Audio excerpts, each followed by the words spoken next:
Sutra Teratai yang Menakjubkan. Bab 7. Perumpamaan Kota Gaib. Sin Fasyang Sutra Teratai episod 1095. Melalui sebab musabab mendasar ini, sekarang membabarkan Sutra Teratai.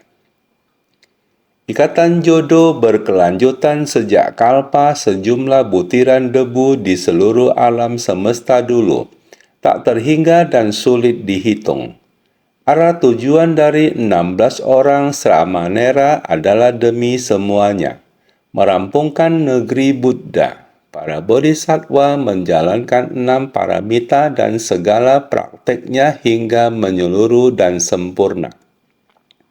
Membimbing dan menyadarkan mereka yang berjodoh, menyempurnakan kebijaksanaan Buddha yang mencakup luas. Semua orang sudah pasti sangat familiar. Ikatan jodoh berkelanjutan sejak kalpa sejumlah butiran debu di seluruh alam semesta dulu, tak terhingga dan sulit dihitung. Waktu telah berlalu dengan sangat lama, itu tidak dapat dihitung. Semua adalah sebab dan kondisi pendukung. Kalpa sebanyak butiran debu yang lalu. Di era Buddha Mahabhisna Jenana Bibu dan 16 Sramanera. Tujuan Sramanera adalah ke arah ajaran kendaraan besar. Tekad pembinaan diri teguh meskipun mereka berusia muda, namun tekad mereka besar. Buddha Dharma yang mereka ingin pelajari tidak hanya memberi manfaat kepada diri sendiri, tetapi demi membimbing para makhluk secara luas. Oleh itu, mereka menyadarkan diri sendiri untuk membimbing para makhluk. Diri sendiri harus tersadarkan. Jika kita tidak tersadarkan, bagaimana menyadarkan orang lain? Oleh itu, kita harus tersadarkan. Tujuan kita belajar ajaran Buddha haruslah dari dalam batin, lalu diperluas keluar, melihat kondisi luar, sebab dan kondisi pendukung di dunia telah membawa betapa banyak penderitaan. Penderitaan, karena penderitaan barulah perlu untuk mencari pembebasan. Penderitaan para makhluk. Bukan hanya penderitaan kita sendiri. Penderitaan kita sendiri juga disebabkan oleh penderitaan para makhluk yang membuat kita merasa menderita. Interaksi antar sesama, sebab dan kondisi yang saling terikat. Maka dikatakan, apakah hanya demi menyadarkan diri sendiri? Sebenarnya diperlukan untuk menyadarkan semua orang. Barulah kita dapat tersadarkan. Setiap orang terbebaskan, barulah kita sesungguhnya mencapai pembebasan. Jika kita dapat memiliki konsep pemikiran sedemikian, dengan sendirinya batin kita akan terbuka luas. Tidak hanya demi diri sendiri, tetapi demi semua makhluk di dunia. Ini adalah arah tujuan 16 Sramanera. Arah dari tekad yang mereka bangkitkan. Yang dibangkitkan adalah tekad bodhisattva. Yang ingin dicapai adalah tingkat kebuddhaan, sehingga mereka harus menapaki jalan bodhisattva. Bodhisattva harus melewati 6 paramita. Praktek 6 paramita harus bersemangat. Semangat menjalani sila dan kesabaran. Inilah yang harus kita pertahankan. Jadi, berdana memberikan segalanya kepada para makhluk. Berdana hanya satu hal saja, bersumbangsi tanpa pamrih, rela mempersembahkan semuanya. Berdana berikutnya ada menegakkan sila, kesabaran, semangat. Ini tergantung pada kita. Jika kita benaran tidak ada semangat, bagaimana kita pergi berdana? Jika kita tidak menegakkan sila, bagaimana kita mampu bersemangat? Kita ingin giat bersemangat, maka harus mempunyai kesabaran. Kesabaran menanggung segala penderitaan di dunia, termasuk kehidupan keseharian, termasuk sandang, pangan, papan, akomodasi, dan lain-lain. Harus memiliki kesabaran menanggung kondisi kehidupan. Jika kita mampu menahan derita ketika dinginnya cuaca pagi hari, semua orang masih di dalam selimut di tempat tidur. Kita di jam 3 pagi sudah mulai mendengar suara ketukan papan. Semua harus keluar dari selimut. Menahan diri dengan kondisi luar, sangat dingin.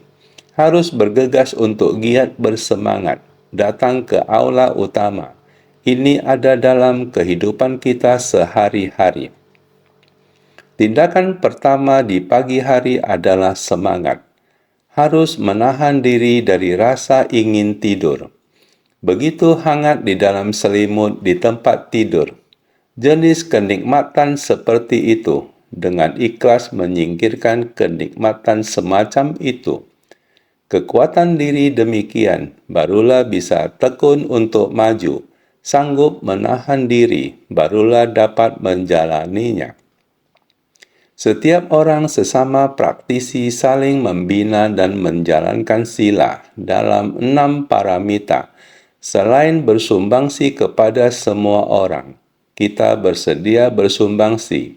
Langkah selanjutnya adalah usaha kita sendiri.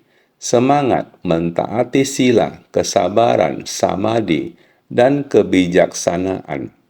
Semua rangkaian ini adalah demi kepentingan diri sendiri. Setelah berhasil, semua itu adalah untuk bersumbangsi. Dikarenakan oleh bersumbangsi membangkitkan sebersit niat agung, barulah kita dapat masuk ke tengah orang banyak dan dapat menghayati penderitaan yang ada di dunia.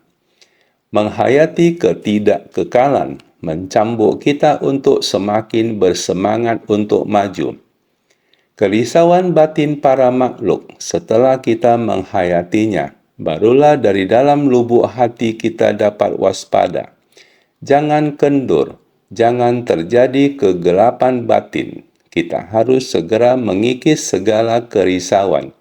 Ini semua adalah kondisi luar yang dapat membantu batin kita untuk lebih bersemangat maju, menaati sila, dan memupuk kesabaran. Akhirnya batin kita dapat menjadi tenang. Demikianlah pelatihan merenung dalam keheningan. Terakhir adalah kebijaksanaan. Mendapatkan kebijaksanaan. Kebijaksanaan yang setara dengan Buddha. Inilah 6 paramita dari para bodhisattva. Sebenarnya yang lebih banyak adalah untuk menyadarkan diri sendiri. Namun melalui praktik bodhisattva, kerisauan dan penderitaan para makhluk yang luas akan membuat kita atau membantu kita menyempurnakan misi pembinaan diri kita. Para bodhisattva menjalankan 6 paramita dan segala praktiknya hingga menyeluruh dan sempurna. Ini adalah arah tujuan dari para Sramanera. Dikarenakan adanya jalinan jodoh yang istimewa, sudah diakumulasi sejak sebelum kalpa butiran debu tak terkira jumlahnya. Arah tujuan mereka adalah demikian. Tekad agung mereka adalah untuk mencapai kebuddhaan. Berlandaskan pada praktik jalan bodhisattva dengan 6 paramita, kita akan berhasil menyelesaikan misi kita. Menyelesaikan hingga menyeluruh dan sempurna. Jika tidak ada makhluk hidup yang dapat dibimbing oleh kita, manalah ada cara lain untuk mencapai kebuddhaan jika kita tidak pernah melihat kehidupan di dunia yang penuh penderitaan. Dari manakah kita akan mendapatkan jalinan jodoh yang akan membuat kita waspada dalam hal pembinaan diri? Oleh karena itu, di dunia yang harus menahan kesabaran ini, kita harus mempraktekkan 6 paramita. Ini adalah arah tujuan untuk mencapai kebuddhaan. Maka, membimbing dan menyadarkan mereka yang berjodoh, menyempurnakan kebijaksanaan Buddha yang mencakup luas. Jika dapat menyempurnakan kebijaksanaan Buddha, maka kita dapat mencakup luas para makhluk di bumi ini. Dalam prosesnya mesti satu persatu membimbing dan menyadarkan mereka yang berjodoh. Mereka yang berjodoh jika dapat mencapai kesempurnaan, maka dunia ini akan aman dan damai. Terdapat banyak penderitaan di dunia ini. Sejak zaman kuno, hari ini dalam sejarah, siapa yang tahu berapa banyak bencana besar yang terjadi di dunia setiap hari? Bahkan hanya di zaman kita, di dalam jejak langkah Ceci, ada banyak upaya yang dilakukan hari ini pada tanggal 26 Desember 2003 jam 5 pagi. Jam 5.28 waktu setempat. Jam 09.58 waktu Taiwan.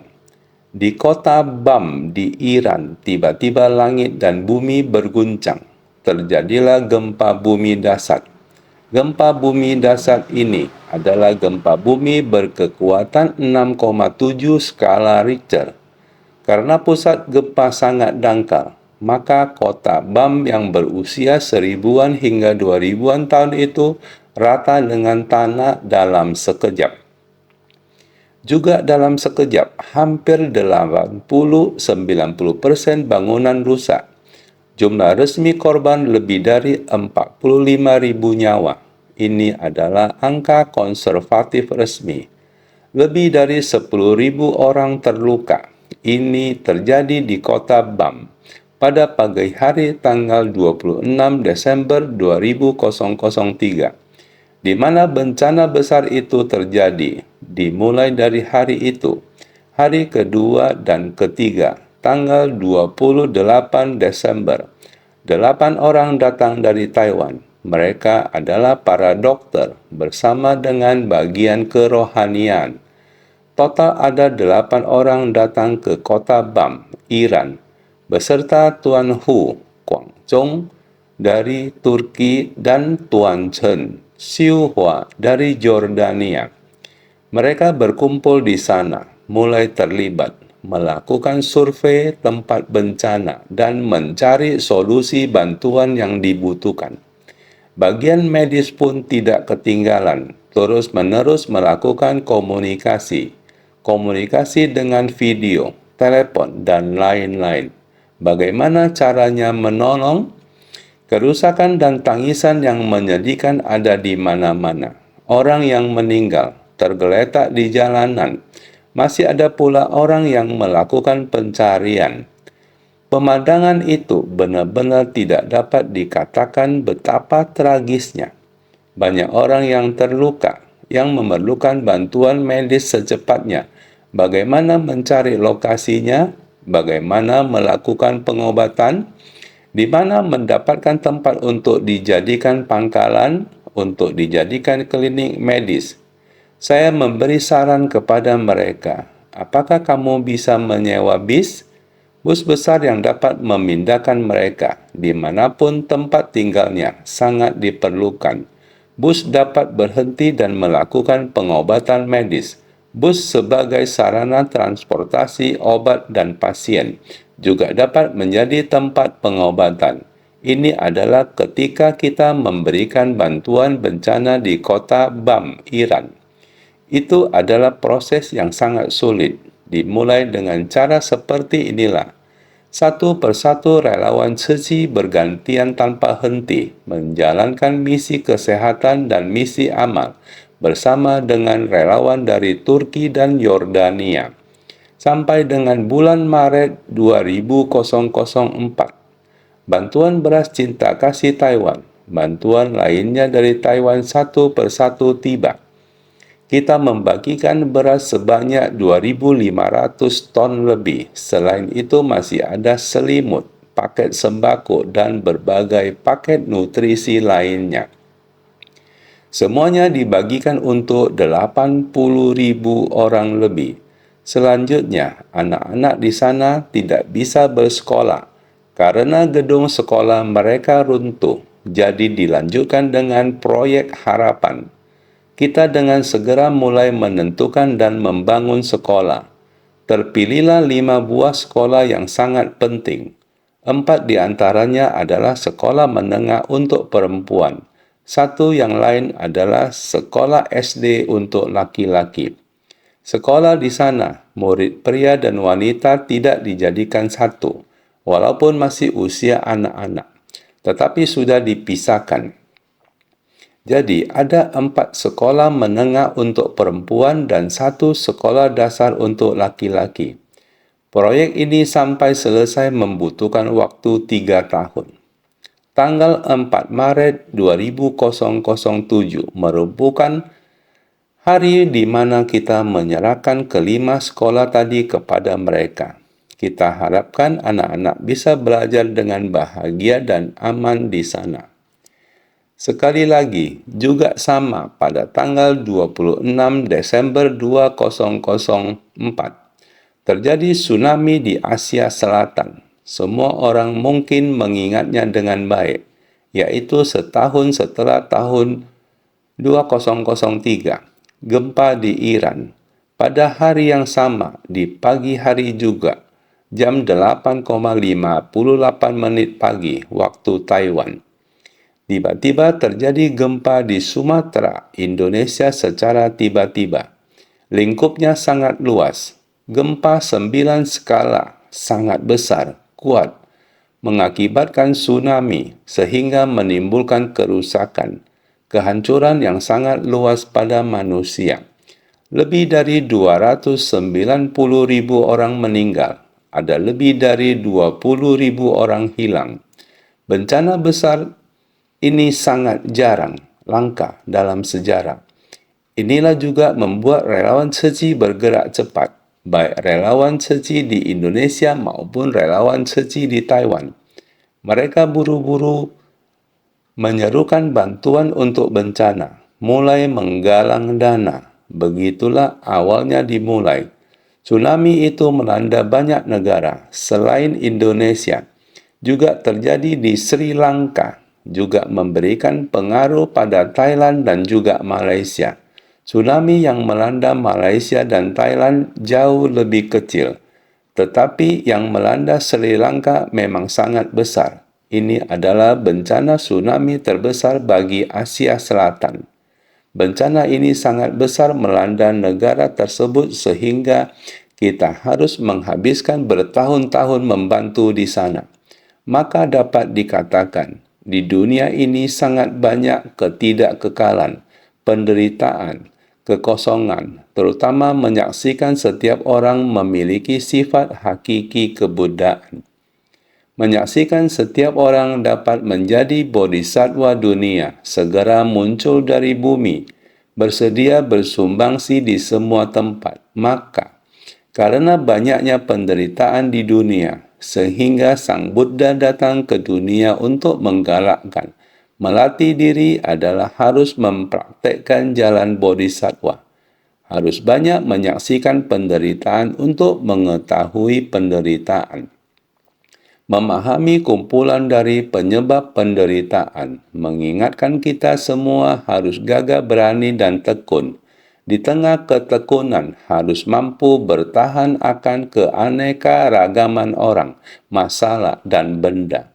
Jika kita dapat menghayati, barulah dapat mencapai meditasi, dhyana paramita, kebijaksanaan, prajna paramita, kondisi batin yang tenang dan jernih, tiada kerisauan.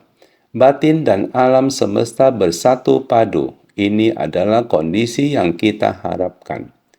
Maka di dalam kehidupan sehari-hari kita harus bersungguh hati. Setiap saat meningkatkan kewaspadaan, memahami penderitaan di dunia. Menolong orang lain sebenarnya adalah menolong diri kita sendiri. Karena dunia sudah cukup menderita, memperingatkan kita, maka kita harus lebih tekun dan bersemangat, bersumbangsi. sebenarnya adalah memenuhi diri sendiri. Bersumbangsi adalah benda yang berwujud. Yang kita peroleh adalah sukacita dalam Dharma yang tidak berwujud. Penuh dengan sukacita dalam Dharma, dipenuhi dengan kebijaksanaan. Kita bersumbangsi merupakan proses dari pelatihan diri. Naskah syair sebelumnya mengatakan, setelah Buddha itu parinirvana, semua yang mendengarkan Dharma ini pada setiap negeri Buddha senantiasa terlahir bersama guru mereka. 16 orang Samanera ini telah menyempurnakan praktik mereka di jalan kebuddhaan. Sekarang ini di 10 penjuru, masing-masing telah mencapai penerangan sempurna. Pada ketika itu, mereka yang mendengarkan Dharma masing-masing di tempat di mana Buddha berada. Sebagian berdiam sebagai Sravaka dan secara bertahap diajarkan menuju jalan kebuddhaan. Sutra Teratai Bab 7, Bab Perumpamaan Kota Gaib. Bagian syair ini adalah, Buddha itu adalah Buddha Mahabhisna Jenana Bibhu setelah beliau memasuki parinirvana. Semua yang mendengarkan Dharma ini, demikian banyak orang yang mendengarkan Dharma. Saat itu orang yang mendengarkan Dharma sangat banyak, sebanyak butiran pasir di sungai Gangga. Sangat banyak orang mendengarkan Dharma. Mereka yang mendengarkan Dharma pada setiap negeri Buddha. Semuanya muncul di hadapan. Masing-masing berada di tanah negeri yang berbeda. Pada masa kalpa sebanyak butiran debu yang lalu, begitu banyak orang telah mendengarkan Dharma. Mulai dari demikian, masing-masing berada di tanah negeri yang berbeda. Senantiasa terlahir bersama guru mereka, selalu bersama dengan guru mereka, yakni pembimbing ajaran mereka. Demikian bersama di negeri yang berbeda dalam pelatihan diri. Masih ingat? 16 orang Samanera setelah Buddha Mahabhisna Jenana Bibhu membabarkan Dharma, lalu beristirahat. Mereka memanfaatkan waktu ini mulai mengulangi pembabaran sutra teratai. Orang yang dibimbing mereka semuanya mendengarkan Dharma yang dibabarkan mereka, menerima Dharma yang diajarkan dan dibimbing oleh masing-masing 16 orang Samanera.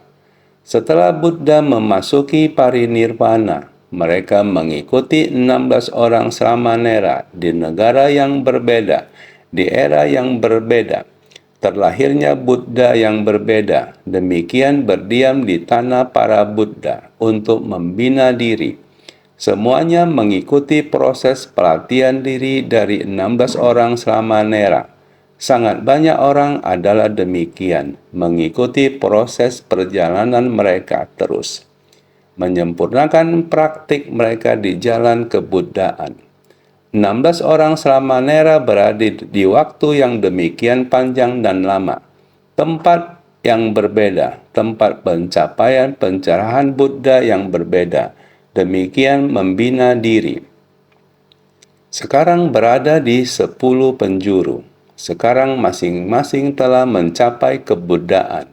Masing-masing pada dunia-dunia di 10 penjuru. Masing-masing telah mencapai kebuddhaan. Masing-masing menyelamatkan dan membimbing para makhluk. Pada saat itu yang mendengarkan Dharma juga sama. Masing-masing di tempat di mana Buddha berada, bersama-sama dengan 16 Samanera. Sejak kalpa sebanyak butiran debu hingga sekarang, mereka selalu bersama di tempat yang sama. Masing-masing menjalani pelatihan dirinya. Apapun yang diajarkan oleh 16 Samanera, itulah yang mereka ikuti dan praktekkan. Jadi dikatakan, masing-masing di tempat di mana Buddha berada, sebagian berdiam sebagai Sravaka. 16 Samanera telah mencapai kebuddhaan. Orang-orang masih mengikuti mereka dalam pelatihan diri, namun masih ada yang berdiam sebagai Sravaka, yang secara bertahap diajarkan menuju jalan kebuddhaan. Demikian pula mereka masih diajarkan untuk menuju jalan kebuddhaan. Bisa dilihat bahwa di era Buddha Sakyamuni, begitu pula halnya. Mereka telah mengikuti untuk waktu yang lama, kehidupan demi kehidupan. Selama kalpa yang tak terhitung, mereka mengikuti. Mereka menjalani pelatihan diri, namun masih berdiam sebagai serawaka. Buddha mengajari secara bertahap agar mereka dapat memasuki jalan kebuddhaan. Syair berikut ini, kita harus bersungguh hati untuk memahaminya. Aku adalah salah satu di antara 16 orang itu dan pernah pula mengajari kalian. Itu sebabnya aku menggunakan metode terampil untuk menuntun kalian ke arah kebijaksanaan Buddha melalui sebab, musabab mendasar ini. Sekarang aku membabarkan sutra teratai, memungkinkan kalian untuk memasuki jalan kebuddhaan. Berhati-hati dan jangan menyimpan kecemasan. Sutra Teratai Bab 7, Bab Perumpamaan Kota Gaib. Buddha Sakyamuni mulai memberitahukan kepada mereka, Aku adalah salah satu di antara 16 orang itu dan pernah pula mengajari kalian. Aku, Buddha Sakyamuni, ada di antara 16 orang pangeran itu. Aku adalah pangeran ke-16. Pangeran ke-16 itu adalah aku, Buddha Sakyamuni. Saat itu aku juga mengajari kalian. Aku mengajarkan sutra teratai. Pada masa lampau yang telah lama lewat, Buddha mengajarkan sutra teratai. Itu sebabnya aku menggunakan metode terampil untuk menuntun kalian ke arah kebijaksanaan Buddha. Dikarenakan engkau sekalian lebih suka belajar ajaran kecil, maka aku menggunakan metode terampil untuk menuntun kalian ke arah kebijaksanaan Buddha. Karena beginilah, sebelum kalpa sebanyak butiran debu seperti ini, sampai sekarang juga seperti ini. Dikarenakan engkau sekalian lebih suka belajar ajaran kecil, waktu yang begitu panjang selama ini. Kalian semua seperti ini, selalu lebih suka belajar ajaran kecil, selalu melakukan pelatihan diri demi pembebasan diri sendiri, tetapi tidak sanggup membangkitkan tekad luhur, karena kalian sampai sekarang batinnya masih belum terbangkitkan. Maka aku menggunakan metode terampil untuk menuntun kalian ke arah kebijaksanaan Buddha. Karena inilah kalian selalu terhenti di ajaran kendaraan kecil, selalu naik turun, maju mundur. Ada kalanya membangkitkan tekad luhur, ada kalanya mundur dari yang besar ke yang kecil, selalu seperti ini. Maka harus terus-menerus menggunakan segala metode. Metode terampil, menuntunnya juga harus sampai ke arah kebijaksanaan Buddha. Ini adalah welas asih Buddha. Tidak akan pernah menyerah pada makhluk hidup manapun, selalu berharap setiap makhluk, setiap orang menjadi Buddha, seperti Bodhisattva Siti Garbha. Makhluk hidup belum mencapai Buddha. Dia tidak akan mencapai kebuddhaan. Kalau alam neraka belum kosong, selamanya tidak menjadi Buddha. Editor. Hanya ketika semua makhluk terselamatkan, baru aku akan mencapai pencerahan. Kalau alam neraka belum kosong, aku tidak akan mencapai kebuddhaan. Prinsip kebenaran yang sama. Jadi, ini namanya membangkitkan tekad luhur, membangun ikrar agung. Selanjutnya dikatakan, melalui sebab musabab mendasar ini, sekarang aku membabarkan sutra teratai. Karena ada jalinan jodoh ini dari kalpa butiran debu sebelumnya, akumulasi dari masa ke masa ada jalinan jodoh ini, senantiasa terus bersama dari satu kehidupan ke satu kehidupan. Terus memberi pengajaran sedemikian. adalah jalinan jodoh begini. Pelatihan yang sama, jalan yang sama, giat bersama. Namun, ada orang menjadi malas sampai saat ini. Pangeran Siddhartha sudah mencapai kebuddhaan. Dulu beliau adalah ke-16 pangeran. Adalah yang ke-16. Sekarang ini sudah mencapai kebuddhaan. Melalui sebab musabab mendasar ini, sekarang demi engkau sekalian, aku membabarkan sutra teratai. Karena adanya jalinan jodoh ini adalah jalinan jodoh yang paling mendasar. Masa kalpa butiran debu dulu adalah demikian. Setelah melewati kalpa butiran debu sampai sekarang, adalah masih sama. Walaupun kalian masih berhenti di dharma kendaraan kecil, saya juga masih menggunakan metode terampil. Sampai terakhir juga akan membabarkan sutra teratai untuk kalian. Tidak masalah apakah kalian sudah membangkitkan ikrar kendaraan besar atau belum. Akan tetapi sutra teratai tetap harus dibabarkan. Karena waktu hidup Buddha sudah tidak mampu diperpanjang lagi. Beliau mengetahui waktu kehidupan manusia, maka mulai membabarkan sutra teratai. Memungkinkan kalian untuk memasuki jalan kebuddhaan. Berhati-hati dan jangan menyimpan kecemasan. Berharap semua orang bisa memasuki kebijaksanaan Buddha, memasuki jalan kebuddhaan. Meskipun berjalan secara perlahan, pada akhirnya akan tiba juga setelah berjalan lama. Berulang-ulang mengingatkan, berulang-ulang membimbing, sebenarnya seperti begini. Berharap kalian dapat memasuki jalan kebuddhaan. Jalan kebuddhaan adalah jalan Bodhi. Buddha adalah pencerahan. Jalan adalah cara untuk menuju ke sana, yaitu menuju jalan pencerahan. Menuntun kalian semua memasuki jalan pencerahan. Kalian harus sangat berhati-hati, jangan ada ragu. Harus mengembangkan keyakinan secara mendalam. Kita harus bersungguh-sungguh menunjukkan keyakinan kita. Jangan takut. Jangan terlalu takut. Kita harus berani dan giat. Memungkinkan kalian untuk memasuki jalan kebuddhaan. Tidak lebih adalah untuk mengajari kalian memasuki pencerahan sempurna tiada tara, sebuah jalan untuk mencapai kebuddhaan, sehingga harus sangat berhati-hati. Berhati-hati dan jangan menyimpan kecemasan. Jangan ragu, jangan takut, jalan maju terus.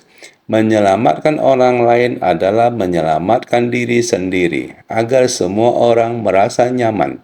Anda memasuki kerumunan orang banyak sebenarnya adalah memberi bermanfaat untuk diri sendiri. Jangan takut. Jangan hanya ingin berdiam di ajaran kendaraan kecil. Harus memperluas hati dan memasuki kerumunan orang banyak. Jangan takut. Seperti inilah Buddha memberi semangat kepada muridnya. Mereka seharusnya membuka pintu hati, memasuki kerumunan orang banyak.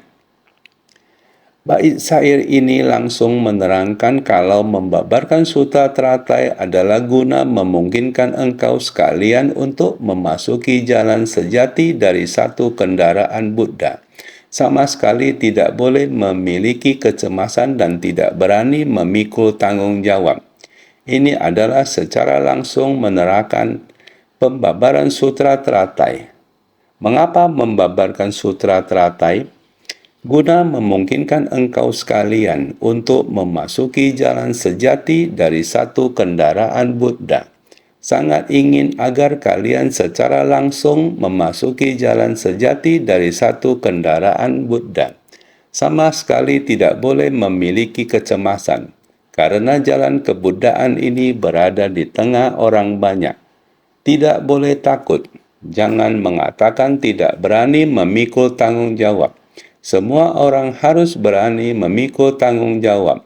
Sama sekali tidak boleh memiliki kecemasan. Karena kita takut, kita baru tidak berani memikul tanggung jawab. Tidak perlu takut, kita harus memikul tanggung jawab. Ini adalah bait yang paling penting dalam syair ini, mendorong kita setiap orang untuk tidak takut memasuki kerumunan. Kita semestinya harus berani, harus memikul tanggung jawab.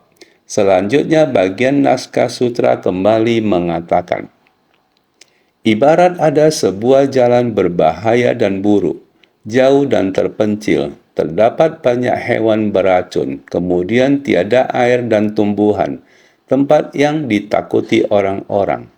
Puluhan juta tak terhingga orang-orang ingin melewati jalan berbahaya ini. Jalan ini adalah sangat jauh, membentang hingga 500 yojana. Sutra Teratai Bab 7, Bab Perumpamaan Kota Gaib.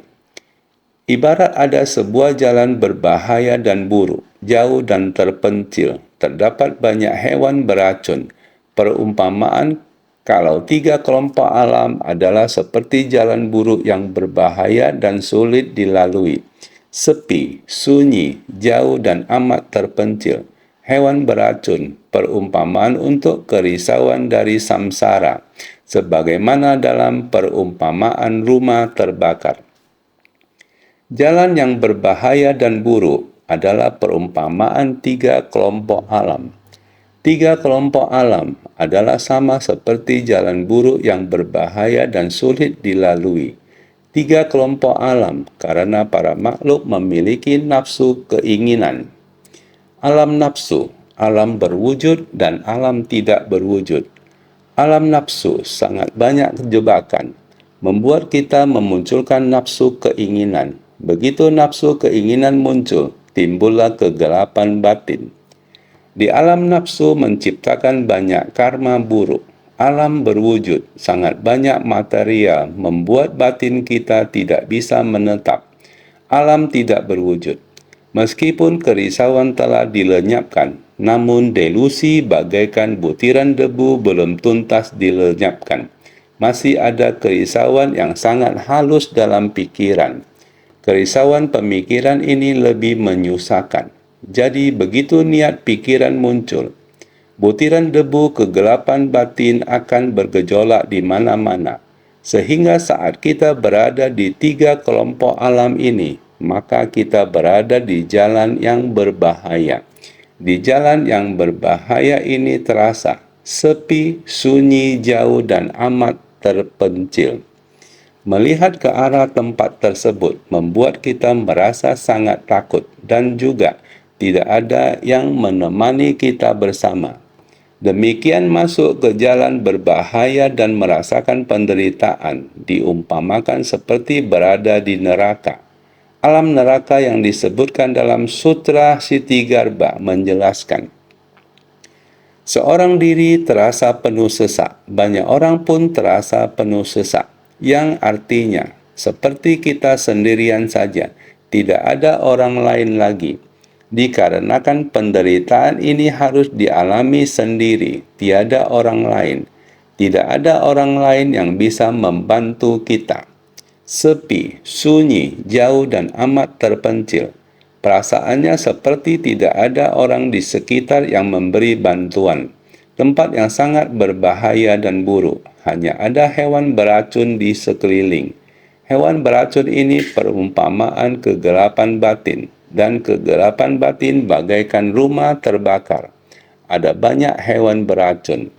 Di bab perumpamaan rumah terbakar, bukankah kita pernah berkata bahwa ada banyak hewan beracun? Hewan beracun ini terus mendekati. Tidak tahu apakah ada orang pernah bermimpi bertemu hewan beracun. Banyak sekali binatang yang sangat beracun dan buas. Namun siapa yang datang menyelamatkan saya?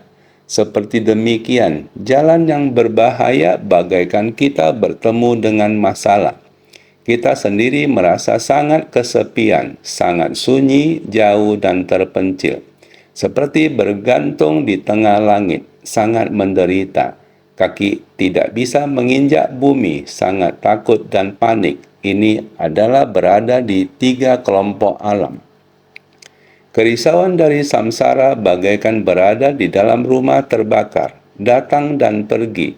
menciptakan banyak karma buruk, tidak dapat mengendalikan diri sendiri. Kehidupan ini bagaikan mimpi di luar kendali kita sendiri, mengalami semua penderitaan dan ketakutan. Batin kita sangat tidak nyaman. Inilah kehidupan. Lingkungan yang sangat luas ini. Banyak sekali jalan yang berbahaya. Hewan beracun begitu banyak. Tidak ada orang yang dapat membantu kita. Kemudian tiada air dan tumbuhan, tempat yang ditakuti orang-orang. Di tempat yang sangat berbahaya ini, kita kelaparan dan kehausan dalam waktu yang sangat panjang. Tidak ada makanan dan tidak ada air minum, kekurangan bekal. Kemudian tiada air dan tumbuhan, tempat yang ditakuti orang-orang. Lagi pula tiada air dan tumbuhan, perumpamaan untuk kekurangan bekal. Penderitaan besar dari samsara adalah tempat yang ditakutkan orang. Tiada air dan tumbuhan, perumpamaan untuk tidak belajar dan melatih jalan bodi. Sehingga kita merasakan penderitaan besar dari samsara. Kita akan kekurangan air dharma di sepanjang hidup ini. Kekurangan bekal dari dharma, meskipun sekarang kita menikmati berkah manusia.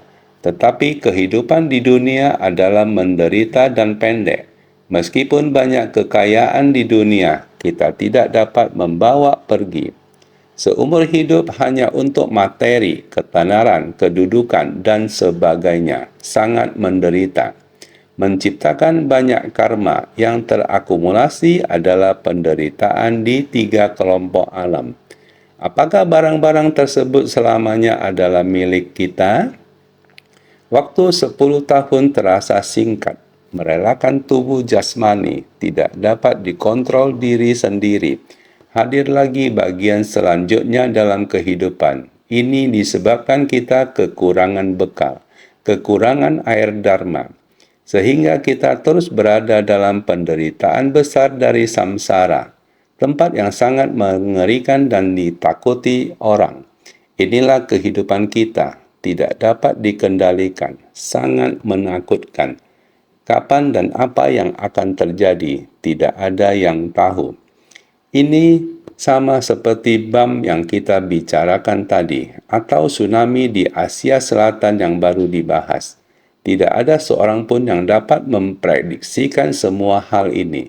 1 menit yang berlalu, tidak ada orang yang tahu apa yang akan terjadi secara tiba-tiba. Apalagi dengan penderitaan dari kelahiran, tua, sakit, mati. Juga penderitaan dari berbagai bencana alam dan musibah akibat ulah manusia dan sebagainya. Benar-benar penderitaan tak tertahankan. Oleh itu, tiada air dan tumbuhan. Ini adalah perumpamaan tidak belajar dan melatih jalan bodi. Kita demikian tidak ingin melatih diri. Dengan sendirinya tidak ada biji-bijian, tidak ada air dan lain-lain, maka tiada air dharma. Kekurangan bekal pembinaan diri karena kita tidak melatih diri. Kemudian dikatakan, puluhan juta tak terhingga orang-orang ingin melewati jalan berbahaya ini. Sangat banyak orang juga hendak melewati jalan yang berbahaya ini. Jalan berbahaya dikarenakan mempunyai keinginan. Puluhan juta orang-orang ingin melewati jalan berbahaya ini. Puluhan juta tak terhingga orang-orang ingin melewati jalan berbahaya ini.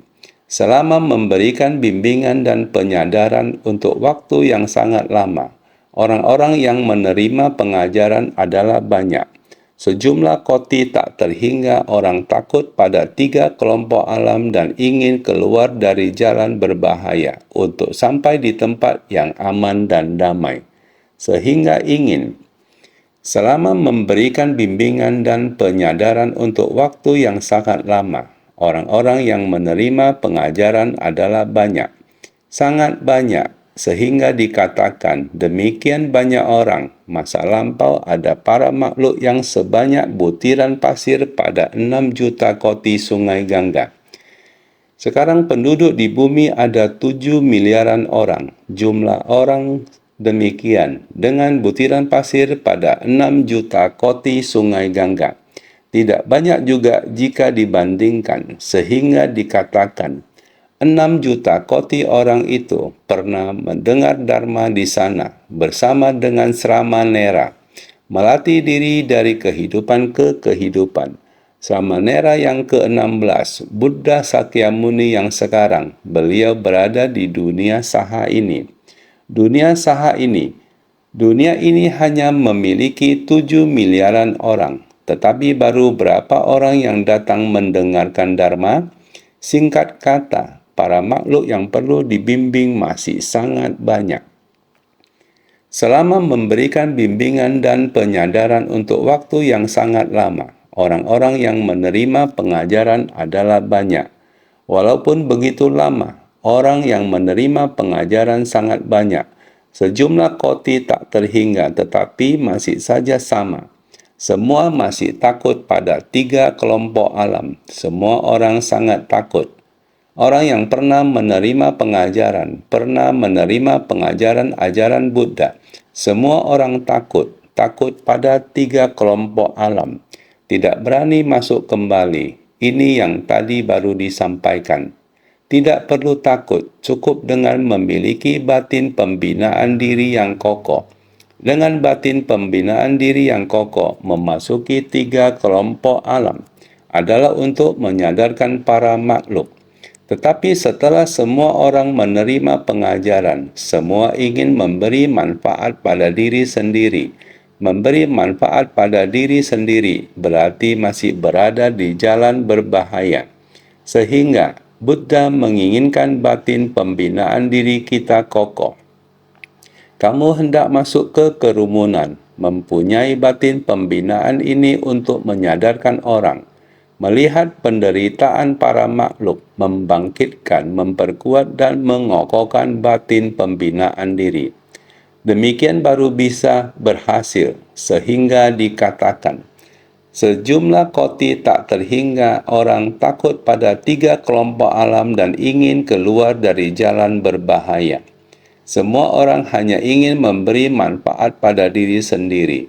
Saya tidak mau berada di dalam 3 kelompok alam. Ingin ke tempat yang aman dan damai. Karena jalan ini adalah sangat jauh, membentang hingga 500 yojana. Jalan yang dilewati adalah sangat jauh, sepi, terpencil dan luas. Memandang jauh pada jalan ini, 500 yojana adalah tanah Buddha. 500 yojana adalah sangat jauh. Dulu pernah dikatakan, 1 yojana setara dengan 40 km. Seperti demikian. Lalu 500 yojana ini sebenarnya berapa jauh? Sangat jauh. Ini satu gambaran. Jalan yang dilewati adalah sangat jauh. Sangat jauh, sepi dan terpencil dan luas. Kosong dan tak berpenghuni, sehingga memandang jauh jalan ini. Melihat dari jauh 500 yojana, demikian melewatinya dengan aman dan selamat. Tempat yang sangat jauh itu baru adalah tingkatan Buddha. Jika kamu tidak pernah melewati tempat yang jauh dan terpencil ini, tidak pernah melewati jalan berbahaya ini, kamu tidak bisa mencapai tingkatan Buddha. Sehingga kita harus bersungguh hati memahaminya. Dalam bab perumpamaan kota gaib, bagian sutra ini mengatakan, umpamanya ada sepanjang 500 yojana, sebuah jalan berbahaya, sulit dan buruk kondisinya, berada di tempat yang amat terpencil, tiada penghuni dan menakutkan. Sekiranya ada sekelompok besar orang yang ingin melewati jalan ini untuk mencapai tempat dari barang berharga. Sutra Teratai Bab 7, Bab Perumpamaan Kota Gaib. Ini mengatakan, jalan ini sangat panjang. Untuk mencapai tempat dari barang berharga, harus melewati tempat yang demikian jauh. Jalan panjang yang berbahaya, sulit dan buruk kondisinya. Tempat ini membuat orang merasa sangat takut, tergantung, yaitu tak terinjak oleh kaki, sendiri tidak berdaya. Tempat yang membuat kita panik ini adalah 500 yojana di dunia. Kita harus melewati 5 alam tumimal lahir, tempat yang berbahaya dan sulit. Kita harus bisa menahan cobaan, harus giat bersemangat, harus menaati sila, harus bersabar menaati sila dan giat bersemangat. Tidak boleh kekurangan, baru bisa mencapai tempat yang aman dan tenteram. Jiwa kebijaksanaan kita baru bisa berkembang. Ini perlu kesungguhan hati kita. Jika tidak, demikianlah dunia, benar-benar penuh penderitaan. Berharap semua orang senantiasa lebih bersungguh hati.